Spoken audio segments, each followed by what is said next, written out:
Bom dia, boa tarde, boa noite. Hoje eu vou falar sobre um tema muito interessante que é sobre a possibilidade de uma justiça privada, porque hoje em dia mesmo os mais ferrenhos defensores do livre mercado têm dificuldade de conceber dois setores principalmente sem a presença do Estado, que é a Justiça e Defesa Nacional. Falarei agora um pouco sobre a justiça. Bom, o conceito de justiça é muito amplo, sendo que tivemos desde a antiguidade evoluções e involuções no pensamento jurídico. Por exemplo, para o jurista romano Ulpiano, que viveu de 150 a 228, justiça é a vontade constante e perpétua de dar a cada um o que lhe é devido. Já Aristóteles, que viveu de 384 a 322 a.C., diferenciava entre justiça no sentido universal e no sentido particular. No sentido universal, ele considerava como um comportamento de acordo com a virtude. Uma pessoa justa é uma pessoa boa, que exerce as virtudes necessárias para aplicar a justiça e que vive uma vida reta. A finalidade do homem é agir conforme a virtude, ou seja, a justiça para Aristóteles é uma justiça teleológica, ou seja, que tem a ver com a finalidade das coisas. Já a justiça particular pode ser dividida entre distributiva e corretiva.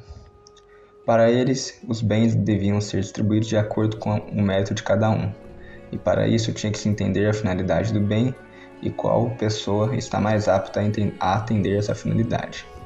Ele erra em achar que essa distribuição deveria ser feita pelo Estado. No entanto, isso está longe de ser uma interpretação socialista dessa frase, visto que Aristóteles defendia a propriedade privada, apesar de algumas ocasiões entrar em contradição. E quem vai resolver isso muito melhor vai ser depois São Tomás de Aquino. E a justiça corretiva seria reembolsar a vítima de acordo com o que lhe foi roubado e punir o réu de acordo com a magnitude do seu crime. Já para São Tomás de Aquino, ele vai falar em destinação universal dos bens. Ele vai fazer uma diferença entre lei eterna, lei natural e lei positiva. A lei eterna é um mistério, que decorre da vontade de Deus e só pode ser revelada ao homem pela própria vontade divina. No outro extremo, temos a lei positiva e a lei natural que está entre as duas. A lei natural revela a lei eterna por meio da natureza. Do ponto de vista da moralidade, a vontade de Deus precisa ser algo racional. E até não cristãos, como os filósofos gregos pagãos, podiam aprender a lei natural pela razão. A lei moral revela a essência de Deus, a natureza boa, santa e justa de Deus. A lei moral é eterna e segue como guias de justiça para todos os tempos. Já a lei cerimonial diz respeito a todos os rituais da antiga aliança, que foram cumpridas em Cristo e foram superadas. E por fim temos a lei civil ou judicial que foi dada por Deus para regular a vida em sociedade, e também são temporais. De qualquer forma, precisamos admitir que existe uma lei natural, que emana da própria natureza humana e que é universal e imutável. Dito isso, a discussão agora é como encontrar a melhor forma de aplicá-la na prática na sociedade. Segundo o livro Liberdade e Lei, do professor Bruno Leone, abre aspas, o professor Leone aponta a crescente importância da legislação em quase todos os sistemas jurídicos do mundo, afirmando que tanto nos países anglo-saxões, o direito consuetudinário, a common law, e os tribunais ordinários perderam espaço constantemente para a lei escrita e as autoridades administrativas, como nos países da Europa continental, o direito civil passa por um processo similar à inflação, devido à quantidade de leis que aos milhares surgem todos os anos. Não mais de 60 anos depois do surgimento do Código Civil Alemão e pouco mais de um século depois do Código de Napoleão, somente a ideia de que o direito possa não estar identificado com a legislação parece estranha, tanto para os estudiosos de direito como para os leigos no assunto. Ele continua, abre aspas, é a opinião corrente que a lei é a fonte do direito, quando na verdade o direito como produto social é anterior à lei. Só é boa a lei que sanciona o direito criado pelas convenções dos indivíduos na ordem civil, mercantil, marítima, etc. A instituição do casamento não foi criada por lei, mas pelo costume e religião. O direito comercial tem sua origem nas normas adotadas pelos comerciantes nas bolsas e nos mercados da Idade Média. O direito internacional, a prática das relações entre os Estados soberanos, da mesma forma surgiu por fruto da própria sociedade. Assim nasce e evolui o direito. A lei que sanciona o direito popularmente elaborado pode ser boa, a que pretende criá-lo só o será por uma excepcionalidade. Fecha aspas. Vejamos agora alguns casos de sucesso ao longo da história da aplicação da justiça privada e como isso não é nada de novo e bombástico criado pelos libertários. Por exemplo, em Israel, no período dos juízes, que alguns calculam que é de 1350 até 1030 a.C., o povo judeu, depois de fugir do Egito, formaram 12 tribos no atual território de Israel, e cada tribo tinha um juiz, e as pessoas voluntariamente procuravam juízes que elas achavam moralmente corretos. Havia uma concorrência de mercado nos serviços judiciais, e esses juízes julgavam as pessoas de acordo com a descoberta racional dessa lei moral, e sua aplicabilidade tendo como parâmetro a lei de Deus. Em Atenas, os órgãos que administravam a justiça eram divididos em justiça criminal e justiça civil. Na justiça criminal existiam dois tipos de tribunais, o do Areópago e dos Efetas. O Areópago era formado por ex-arcontes que julgavam casos de homicídio intencional e não intencional. Já o Efetas era formado por 4 tribunais menores, o Pritaneu, o Paládio, o Delfínio e o Freates. Era constituído por 51 membros de mais de 50 anos e julgavam casos de homicídio premeditado. Já no âmbito da justiça civil, os casos mais simples eram resolvidos por juízes dos demos e casos mais graves eram encaminhados para tribunais formados por árbitros privados. Além disso, às vezes usava-se o tribunal popular, que era a Eliaia, e para o comércio marítimo recorria-se a juízes dos tribunais marítimos. Grande parte do Estado de Direito romano não era devida a qualquer processo legislativo. A lei romana privada, que os romanos chamavam de jus civile, foi mantida praticamente além do alcance dos legisladores durante a maior parte da longa história da República e do Império Romano. Eminentes acadêmicos, como os recentes professores italianos Rotondi e Vicenzio Arangio Ruiz, e o jurista inglês Buckland, repetidamente salientaram que, abre aspas, as noções fundamentais, o esquema geral do direito romano, devem ser procurados na lei civil, um conjunto de princípios gradualmente desenvolvido e aperfeiçoado por uma jurisprudência que se estendeu por muitos séculos, com pouca interferência do corpo legislativo.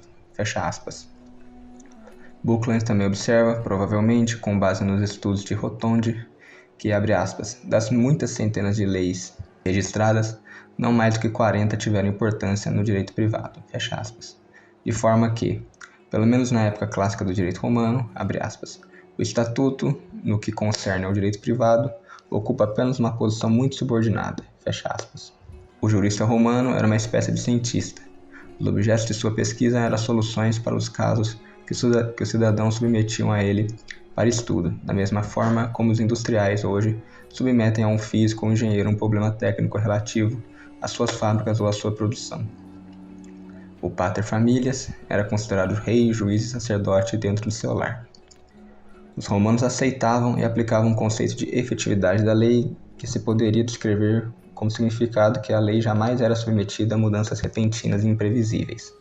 Além disso, a lei jamais tinha que ser submetida à vontade arbitrária ou ao poder arbitrário de qualquer assembleia legislativa ou qualquer pessoa, inclusive senadores ou magistrados proeminentes do Estado. Abre aspas. Algumas pessoas podem objetar que o sistema legal romano tinha de estar baseado no sistema constitucional romano e que, portanto, indireta, se não diretamente, a liberdade romana nos negócios e na vida privada era, em verdade, baseada no direito estatuário. E este, pode-se argumentar, era submetido em última análise à vontade arbitrária dos senadores ou das assembleias legislativas, como as comitia ou as concilia plebis. Para não mencionar cidadãos proeminentes como Sula, Marius ou César, de tempos em tempos tomavam o controle de tudo e, por isso, tinham o verdadeiro poder de derrubar a Constituição. Os estadistas e os políticos romanos, entretanto, eram sempre muito cautelosos no uso de seu poder legislativo de interferir na vida privada dos cidadãos. Mesmo os ditadores como Sula se comportavam com certa prudência a esse respeito e provavelmente teriam considerado a ideia de derrubar o jus civile quase tão estranha quanto os ditadores modernos considerariam a ideia de subverter as leis da física. Fecha aspas. Abre aspas. É verdade que homens como Sula fizeram um grande esforço para mudar a Constituição romana em vários aspectos. O próprio Sulla tentou se vingar dos povos italianos e sobre cidades como Arretium ou Volaterrae, antes úteis a seu principal inimigo, Marius, fazendo com que as assembleias legislativas aprovassem leis que privariam repetidamente os habitantes dessas cidades do jus civitatis romano, ou seja, da cidadania romana e de todos os privilégios que esta envolvia. Sabemos de tudo isso através de um dos discursos de Cícero em defesa de Cecina, pronunciado pelo próprio Cícero diante de uma corte romana. Mas sabemos também que este ganhou o caso argumentando que a lei promulgada por Sulla não era legítima, uma vez que nenhuma Assembleia Legislativa podia, através de estatuto, destituir um cidadão romano de sua cidadania, não mais do que podia, com o estatuto, privar um cidadão romano de sua liberdade. Fecha aspas. Catão, o censor, o campeão do tradicional estilo de vida romano contra a importação estrangeira, ou seja, grega, costumava dizer que, abre aspas, razão pela qual nosso sistema político é superior aos outros países é esta. O sistema político dos outros países foi criado através da introdução de leis e instituições, de acordo com as recomendações pessoais de indivíduos isolados como Minos, em Creta, Licurgo, em Esparta, enquanto que em Atenas, onde o sistema político foi várias vezes alterado, havia muitas dessas pessoas como Teseu, Draco, Solon, Cleístenes e vários outros. Nosso Estado, pelo contrário, não se deve à criação pessoal de um homem, mas de muitos. Não foi fundado durante a vida de nenhum indivíduo em particular, e sim através de vários séculos e gerações, pois jamais houve no mundo um homem tão inteligente capaz de prever tudo, e mesmo que pudéssemos concentrar todos os cérebros na cabeça de um só homem, seria impossível para ele cuidar de tudo ao mesmo tempo, sem ter a experiência que vem da prática através de um longo período da história. Fecha aspas. Na Bíblia, no próprio 1 Coríntios 6, Paulo estava tratando de uma comunidade muito complicada no século I, que eram os coríntios, na Grécia, que tinham disputas entre eles e levavam essas disputas aos tribunais seculares do governo. Paulo então sugere que eles resolvam as suas contendas entre eles através de sábios que possam julgar essa causa, que na prática é o que nós chamamos de justiça privada. Em 1 Coríntios 6, 5, ele fala, abre aspas, para vos envergonhar, o digo, não há, pois, entre vós sábios, nem mesmo um que possa julgar entre seus irmãos? Fecha aspas. Em 1 Coríntios 6:1, ele fala, abre aspas, ousa algum de vós, tendo algum negócio contra o outro, ir a juízo perante os injustos e não perante os santos? Fecha aspas. Na Inglaterra medieval, floresceram inúmeros tribunais jurisprudenciais espontâneos, que tinham um desempenho muito superior aos atuais do governo. Ou ainda na Bélgica do século XVI, onde havia justiça feita pelos justos filósofos, como Leonard Lessius, por exemplo. Na Idade Média como um todo, havia competição entre vários tipos de serviços judiciais. O senhor feudal tinha seu próprio tribunal, os anciões da terra também, as universidades julgavam apenas estudantes, o tribunal da Santa Inquisição julgava somente católicos. Os tribunais civis, que seguiam a Constituição Justiniano, os alódios, que tinham seus próprios tribunais, os comerciantes com seus próprios sistemas de arbitragem entre eles, os tribunais baroniais, o tribunal costumeiro, etc. A própria Santa Inquisição, que surgiu para julgar os hereges cátaros que tinham uma gnose profunda, que fazia-os achar que tudo que era da matéria é ruim, e com isso eles incitavam o suicídio, destruíam plantações alheias, porque falavam que a comida alimenta o corpo e não a alma, e matavam mulheres grávidas, etc. Além de espalhar o terror pelo sul da França, eles ainda tinham refúgio nas terras do conde Raimundo VI de Toulouse. A igreja então proclamou a cruzada contra eles e, depois da vitória militar, instituiu a Inquisição para julgá-los. Da Santa Inquisição saíram inúmeros avanços jurídicos como o direito à defesa, o direito de arrependimento, a regulamentação de um procedimento processual, a separação entre magistrado, acusação e defesa, o registro de atos de defesa com testemunhas, o direito de apelação ao Papa em Roma, a regulamentação e posterior erradicação da tortura. Na Carta Magra de 1215, McKinney, em seu comentário em Magna Carta de 1914, uma versão medieval mais antiga do princípio, abre aspas, nada de taxação sem representação, fecha aspas, tinha a intenção de dizer, abre aspas, nada de taxação sem o consentimento dos indivíduos taxados, fecha aspas. E dizem que, em 1221, o bispo de Winchester, abre aspas, convocado a concordar com uma taxa de dispensa do serviço militar, recusou-se a pagar, depois do conselho tê-la estabelecido, com o argumento de que discordava, e o erário aceitou sua justificativa, fecha aspas. Temos agora a comparação entre o Corpus Juris Civilis do Justiniano contra a Juris Ten Ret germânica. Abre aspas. Um caso clássico é o Corpus Juris Justiniano. Isso é verdadeiro não obstante o fato de que, de acordo com a intenção explícita daquele imperador que, não devemos esquecer, pertenciam a um país e um povo inclinado a identificar a lei da terra com a sua lei escrita, a totalidade do Corpus Juris deve ser adotada por seus súditos como uma lei sancionada e decretada pelo próprio imperador. Entretanto, uma relação estrita entre o ideal do Corpus Juris, enquanto uma lei escrita e a lei comum, ou não escrita, realmente nele incorporada, era evidenciada de maneira indelével pelo conteúdo do corpus.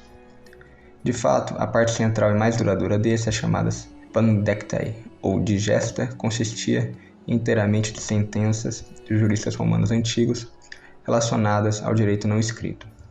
Seus trabalhos foram recolhidos e selecionados por Justiniano, para serem apresentados a seus súditos como uma formulação específica de suas próprias ordens pessoais. É verdade que, de acordo com os estudiosos modernos, a compilação de Justiniano, sua seleção e assimilação foram possivelmente traiçoeiras, pelo menos em vários casos em que são levantadas dúvidas razoáveis a respeito da autenticidade de textos incluídos no corpus, supostamente pertencentes às obras dos antigos juristas romanos, como Paulus ou Ulpiano. Fecha aspas. Abre aspas. Mas não se discute entre os acadêmicos a autenticidade da seleção como um todo. Até mesmo as dúvidas a respeito da autenticidade da seleção, em casos específicos, foram de certa forma abandonadas recentemente pela maioria dos estudiosos. Fecha aspas. Então, ao passo que o antigo imperador transformara o direito consuetudinário constatado pelos juristas romanos em lei escrita formalmente aprovada por ele, os juristas medievais modernos, antes da promulgação dos códigos atuais, por sua vez transformaram a lei formalmente decretada de Justiniano em uma nova lei constatada pelos juristas, em uma Juris Ten Ret, como os alemães costumavam chamá-la, que era aproximadamente uma edição revisada do Corpus Justiniano e, por isso mesmo, do antigo direito romano.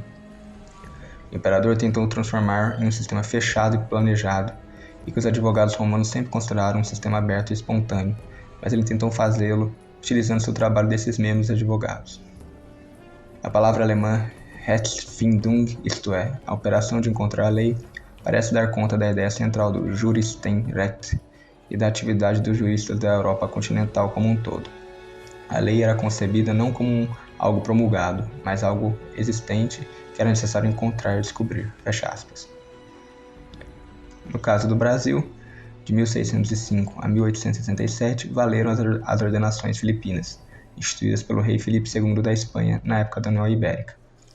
Até a promulgação do primeiro Código Civil Brasileiro em 1916, partes dessas ordenações ainda estavam vigentes. As ordenações filipinas tinham base tomista e todas as ordenações do Reino do Brasil Colônia visavam o municipalismo, ou seja, autonomia local jurídica e até certo ponto monetária dos municípios, herança dos fueros ibéricos.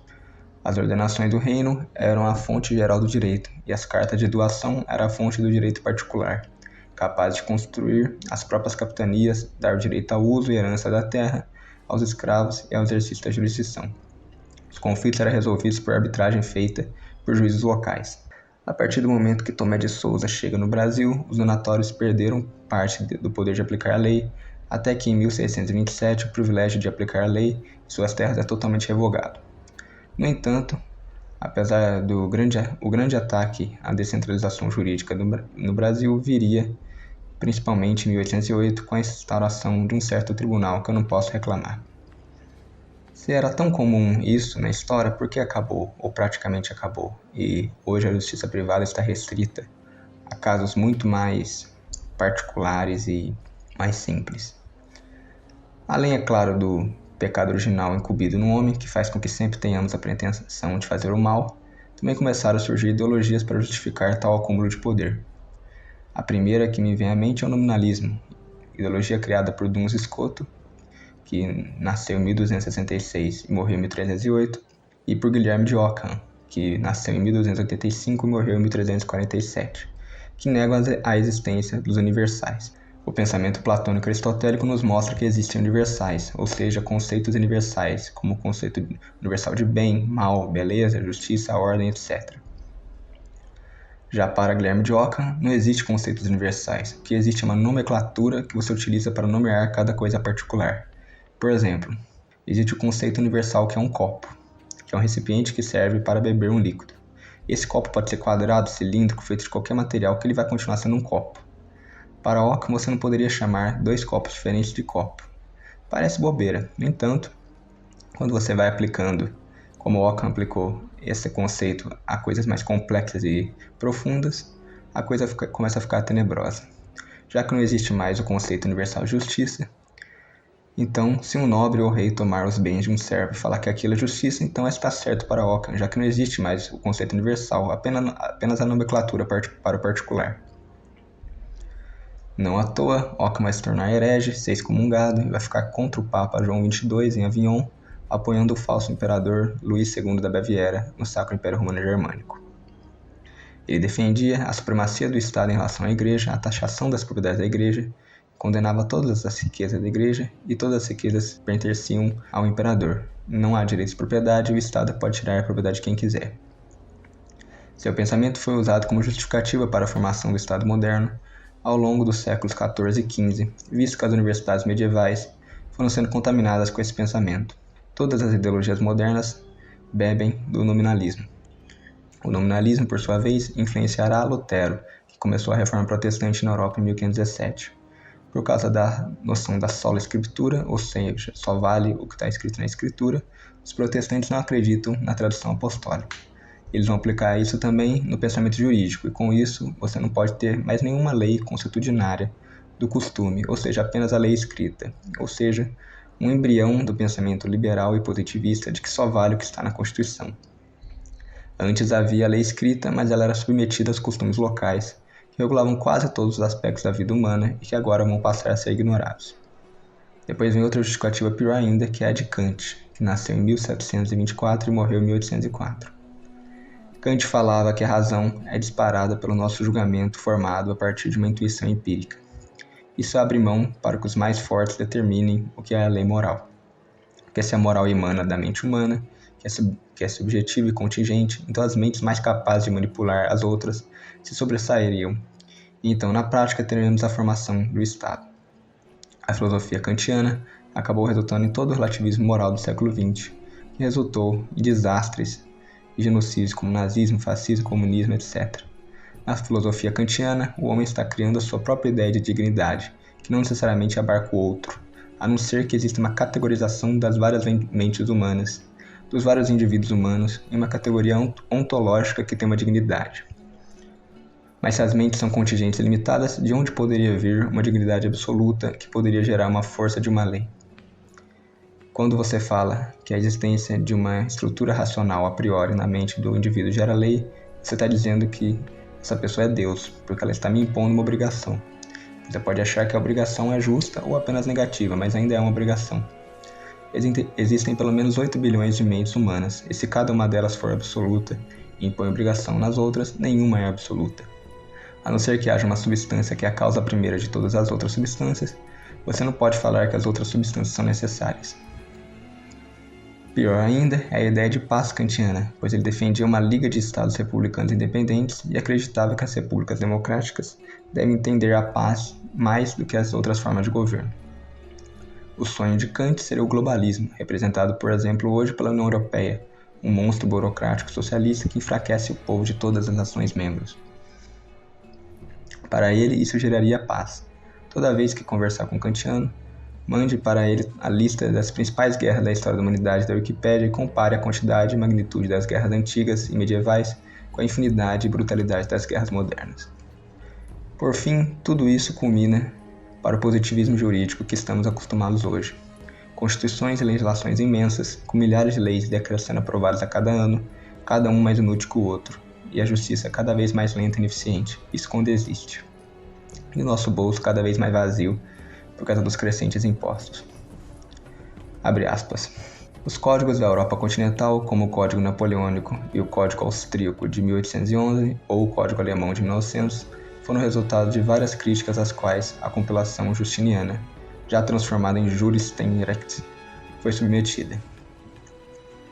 A codificação representou um passo considerável em direção à ideia de Justiniano de que o direito é um sistema fechado, a ser planejado por especialistas sob a orientação das autoridades políticas, mas isso implicava também que o planejamento devia estar mais relacionado à forma de lei do que ao seu conteúdo. Fecha aspas.